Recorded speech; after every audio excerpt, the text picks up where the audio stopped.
Welcome back. The fight against gender-based violence and femicide is gaining strides as business and the government continue to form initiatives. The Minerals Council South Africa and the NPA have launched the Sexual Offences and Communities Affairs Unit. The private sector-led GBVF Response Fund is expected to support and work with the NPA's Thuthuzela Centres mining communities. There are now more than 60 Thuthuzela Centres which offer care and counselling for victims while helping collect evidence to prosecute perpetrators. Joining us now to discuss the latest initiative is Dr Judy Dlamini, the chairperson of the GBVF Response Fund. Dr Dlamini, thank you so much for joining us this evening. Now, the latest crime statistics show an increase in murders and other forms of violence against women in South Africa. What seems to be the problem, and why are we not edging anywhere closer to a solution? Good evening, Katlego, and good evening to your viewers, and thanks very much for having me. We have multiple challenges that can be attributed to gender-based violence and femicide in the country. As a starting point, we are a very violent nation.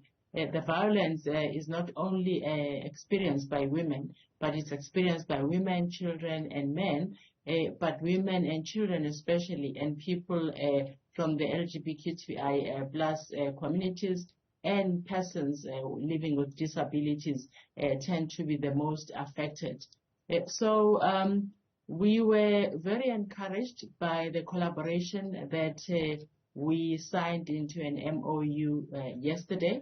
As you have said, Katlego, it's a tripartite agreement between the NPA, the Minerals Council of South Africa, and the Gender-Based Violence and Femicide Response Fund. Dr. Dlamini, before we speak on the roles of the various partners that you've just mentioned, this initiative focuses primarily on the mining areas. How much more is the prevalence of GBV in those mining areas? It is very prevalent, both within the mine itself. You may or may not know that women in the mines in South Africa make up about 12 to 17%. In the past couple of decades, we didn't have women in mines, but now that has changed, which is good, but that has come with challenges. So the community is impacted by the mines because you have this influx of men coming to the community with an increased incident of rape, sexual violence, and the other forms of gender-based violence. So I am happy that the Minerals Council SA is not only looking at the employees of the mine, but they're also looking at the community. So the TCCs will actually take care of not just the employees, but also women in the community. That's very interesting. Going back to this partnership, just talk us through how this partnership was formed between the Minerals Council South Africa, the NPA, and the GBVF Response Fund, and what roles each partner will play. Actually, it's very interesting that the mining sector has been very active in trying to find solutions when it comes to gender-based violence and femicide. So on their own, they were looking at ways of creating these centers that will take care of women that are exposed to gender-based violence. And parallel to that, we have the TCCs that are very well-functioning multidisciplinary centers. Multidisciplinary because they have the health department which assists to do the forensic testing, or actually the conducting the taking of specimens that will lead to the conviction of the perpetrator. We have DSD and also NGOs that help with the social support. But also, more importantly, you have legal services to make sure that the women are prepared to lay a charge, and also are prepared to be good,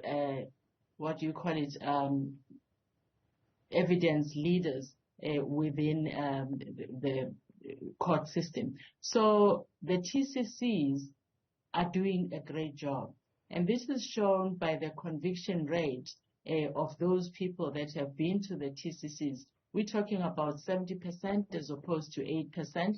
to those GBV victims that report and take the case all the way through to court.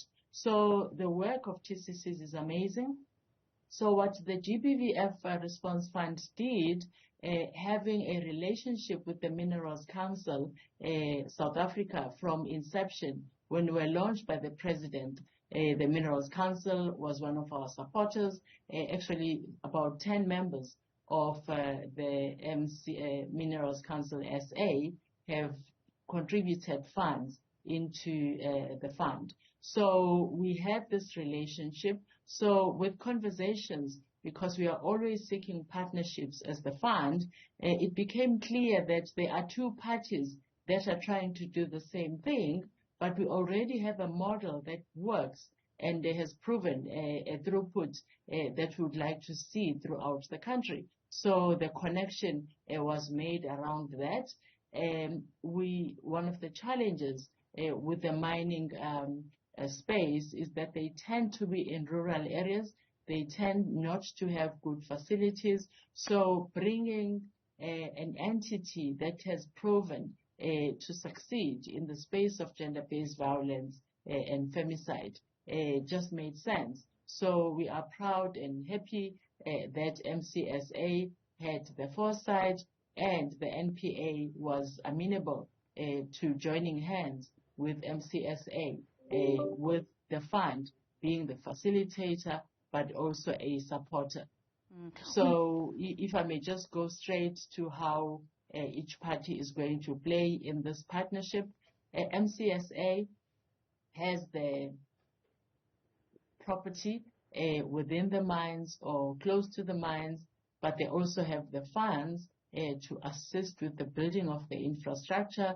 The NPA has the model, and they also have the people from the different departments that I've counted that can be the human resources within those spaces, and their model is tried and tested. We just launched one TCC which was funded by Glencore in Limpopo only last week, and that is one of the best fit for purpose TCCs. So as the model is actually rolled out, making sure that we have fit for purpose structures, I'm very positive that we are going to achieve what we seek to achieve, hopefully in all the mining communities that we have. As the fund, we have committed that we will ensure that the funds that are put in by the members of MCSA are housed within the fund. We now have a track record in terms of governance, in terms of handling donors' funds and assisting in the disbursement of those funds. So we'll have an advisory board where the fund will be represented by 2 members, NPA by 2, and 8 come from members of MCSA. It's very important that we witness more and more of these private-public partnerships. How will the involvement of the community itself in terms of the initiatives assist in curbing GBV, especially in these mining areas? That's a very good point because you find that some of the mines already have community involvement.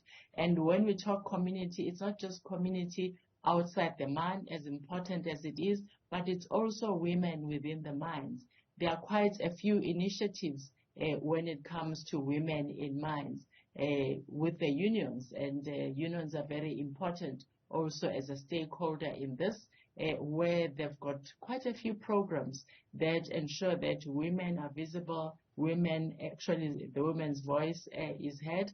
But the other element, Katlego, that's very important is that legislation is very important to ensure that the employers do what they're supposed to do.